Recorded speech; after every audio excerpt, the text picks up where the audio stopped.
My favorite place to be is here on Tybee Island at the lighthouse, which is 145 feet above the island. But what makes this lighthouse so special is not only the views, but the history. We have a variety of different dresses to choose from for every occasion, like this one that lights up. Haley hopes families who visit fall in love with the animals and scenery just like her. Starting this evening, this stadium will be roaring with loud noises and excitement as Monster Jam takes the stage. And I got to talk with one of the competitors who says she'll be doing this until she takes it to the grave. Have you ever wanted to disconnect from the world? Well, now you can here at Skidaway Island State Park with their newly installed yurts. Let's take a look inside. Lori says yoga in general is beneficial, but when you add the ocean views, it deepens your relaxation. Just last year, we found this gentle giant in our Savannah River, and since then, Georgia wildlife officials have been able to tag him, and we are gonna go see what he's up to now. Let's go. Yeah, good morning, guys. It's going great out here. I got here around the time they started dumping the dirt at 8 a.m. Yeah, the celebration, it started on Friday, but it's still going. There's no better way to cool off than with an ice cold dessert on a hot day. I'm here with a resident who has been impacted by the effects of Hurricane Idalia, and I'm here with Bill Summerland. Bill, tell me a little bit about what happened, what was going on when you found this tree. Ahoy mateys, have you ever wondered what it takes to be a pirate? Starting tonight, one of the wildest shows on dirt will happen here at the South Georgia State Fairgrounds, where there will be plenty of attractions, including bull riding. Whether or not it's National Senior Citizens Day, it's always a good time to show appreciation for the senior citizens in our community. And in honor of the day, I had a chance to get some life advice from the experienced and wise. What is one piece of life advice that you would want to give a younger person? I'm a young person myself. Love life to the fullest and be respectful to everybody. The same thing you give will come back to you. Always stay in church and follow God as your leader, and to try to be a good Samaritan in the golden rule, I guess. I said keep a positive mind, but to treat everyone good. Don't think of it as a loss. When you give something to someone, don't think of that as a loss. Think of, I get a good feeling when I can give somebody something they love. It makes me feel good.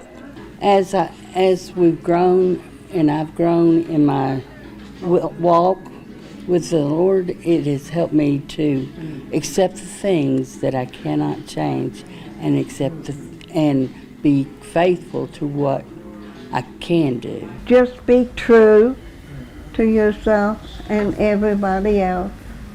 Don't put on no airs and graces. Just be yourself. They didn't think I was gonna make it, but here I am, 88 years later, and still kicking. Some of the main messages I got from the residents is to live life to the fullest and to be a good person. In Savannah, Michaela Romero, WTOC. With so many options of activities for families to choose from on Hilton Head Island, it can be hard to pick just one. To see the marina, sometimes you get to see some dolphins, so that's always really cool. But for adrenaline junkies like Charlie Burke and his mother, those aren't thrilling enough. Probably just being in the air. Annie Franklin, the daily operations manager at Adventure Hilton Head, says something a little thrilling and challenging can be beneficial for everyone.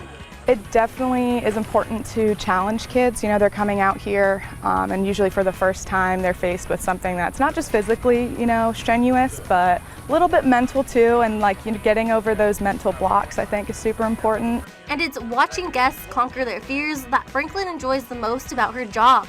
It's a great opportunity for families to bond and be outside, getting a little workout in while they all have their own individual experiences as well. For those that are considering stepping out of their comfort zone too, some thrill seekers say just go for it. Just don't listen to your fears and just jump off the platform. So I took his advice and went for it myself. All right, 3, 2, 1, go!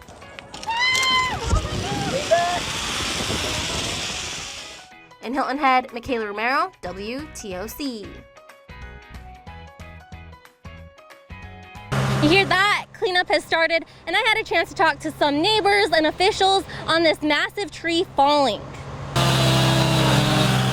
It's all hands on deck for people like Gavin Warren, who is a part of the Arbor Nature Tree Experts team. This is our first one in Savannah, but I've been texted 3 more so far, but there's probably going to be more on the way. He says a job like removing massive trees like this one takes about 3 to 4 hours. Well, we kind of got to start just limbing it out. He's got to pull get these branches out of the way, and then I'm going to go up in the bucket truck and let some of these branches fall, and these guys are going to clean them up. And we have a log truck on the way. He's going to load everything up and get it out of here. But he says they have to be careful. And down power lines, any potential branches that could spring up when you're cutting them, things like that. And always prepared. I mean, Andy over there he's wearing his chainsaw chaps so the chainsaw doesn't rip him up. And then, yeah, just your standard PPE, personal protective equipment. No matter how big or small the storm or tree is, they say they are ready. But he says he is grateful the impact of Hurricane Idalia in Savannah wasn't as bad as what it could have been. It's not too bad. We got lucky. In Savannah, Michaela Romero, WTOC. You don't always need your voice to tell a story. The music and following the rhythm and all that, it tells a story from beginning to end. In like ancient times, the lion showed up into a town and started messing with a whole bunch of like things, right? And then the Buddha, or the land spirit, we call him Ongdea, he came and saved the town with his trusty fan and his magical herb, and then now the lion is tame. The Savannah Lion Dancers show us the awakening of the lion.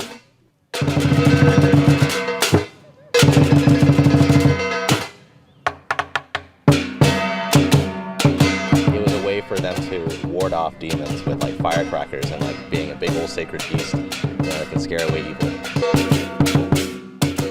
Jonathan Mai, the leader of the group, says that doing these performances helps him connect to his culture, all while having a good time. Start doing stunts, we start trying to choreograph different drills and routines and stuff like that.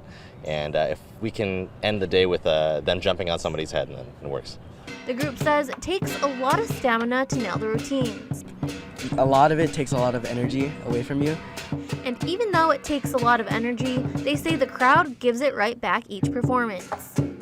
You do the performance, it's just so good. It's just so good. You get to see everyone laughing, cheering. It's really great. And they say along with brightening people's days, they hope to inspire. Express other cultures instead of just sticking to one, because it's fun to be well-rounded, you know? In Savannah, Michaela Romero, WTOC.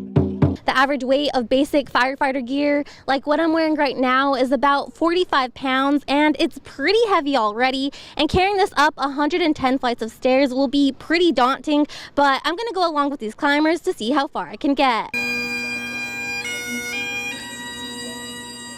Packs could weigh anywhere from, say, 25-ish, maybe 35 pounds. That's just our pack that contains your air bottle and you attach your mask to.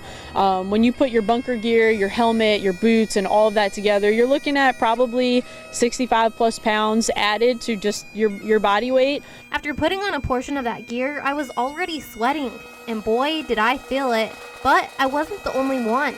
Over 250 community members were alongside me to honor and remember the actions of those brave first responders 22 years ago. Some of the first responders wore the gear all the way to the end, but I couldn't get through it like some of them. Tyler Barrett, a City of Savannah firefighter, says that day changed her life forever. Now, I remember getting home and my mom sat myself, my brother, and my sister down, and we were watching the news, and it's just really emotional. You know, it's just heartbreaking. And events like that, you hope you never, ever have to encounter or you know, happen, period.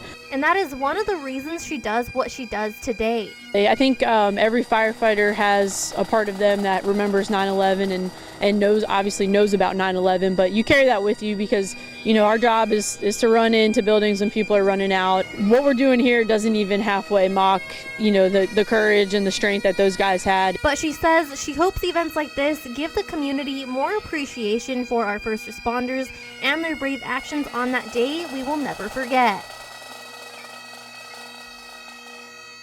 It was definitely an experience, and although I didn't make it that far, it gives me more appreciation for our first responders and their bravery 22 years ago and today. In Savannah, Michaela Romero, WTOC.